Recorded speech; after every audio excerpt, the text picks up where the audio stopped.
একটি বাক্সের আয়তন একটি বাক্সের দৈর্ঘ্য হচ্ছে 2.50 মিটার, প্রস্থ 1.25 মিটার এবং উচ্চতা 1.75 মিটার হলে বক্সটির আয়তন কত? তাহলে বক্সটির আয়তন হচ্ছে কি, বক্সটির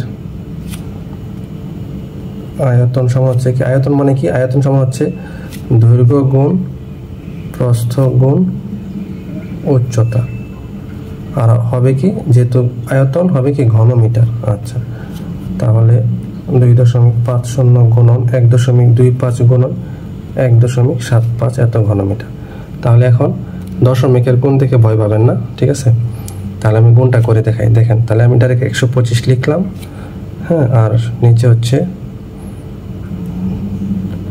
এই দেখেন 2.5 আর 1.25, ঠিক আছে? এরকম করে লিখলাম। এখন আপনি ডাইরেক্ট গুণ দিবেন, 25 দ্বারা 125কে ডাইরেক্ট গুণ দিবেন, পরে দশমিক হিসাব পরে করব। তাহলে 25 দ্বারা এই গুণটা সহজ হবে, কারণ কি 25 দ্বারা যদি আমি 100 গুণ দিই তাহলে হবে কত, 2500, আর 25 625, তাহলে 2500 625 3125 হয়, ঠিক আছে? দেখাই দিই, 625 0 আর 250,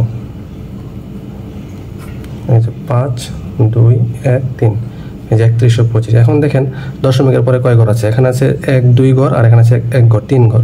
তাহলে দশমিকের পরে 3 ঘর কি, এই যে এই পাশ থেকে 3 ঘর এদিকে আসবেন, 1 2 3, তার মানে 3.125, 3.125। এটাকে আবার গুণ দেবেন কি 1.75 দ্বারা, ঠিক আছে? দশমিক হিসাব পরে করবেন, নর্মাল আগে গুণ দেন। তাহলে 5 5 25, 5 হাতে আছে 2, 5 2 10, আর 2 12, 2 হাতে আছে 1, 5 1 5 আর 1 6, 3 5 15। তাহলে 1.07 দ্বারা 5 7 35, 5 হাতে আছে 5 7 35, 5 হাতে আছে কত, 3, 7 2 14, আর 3 17, 7 হাতে আছে 1, 5 1 5 আর 1 6, সরি 7 1 7, 7 1 7 আর 1 কত, 8, সরি,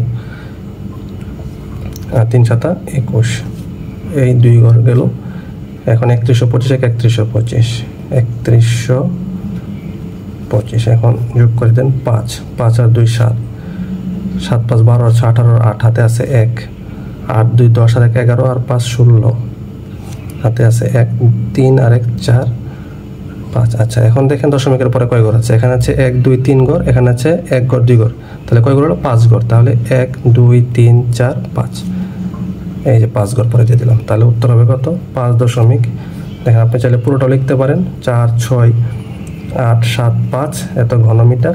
আবার চাইলে কি লিখতে পারতেন, দেখেন 5 দশমিক, এখানে উত্তর দিলেও হবে, ঠিক আছে?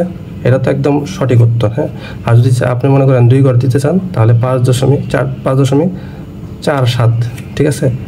এত ঘন মিটার, তখন আবার কি করবেন, প্রায় লিখে দিবেন, ঠিক আছে? এটা হচ্ছে আপনার ইচ্ছা, আপনি চাইলে এটাও সম্পূর্ণ লিখে দিতে পারেন বা এটাও দিতে পারেন, ঠিক আছে?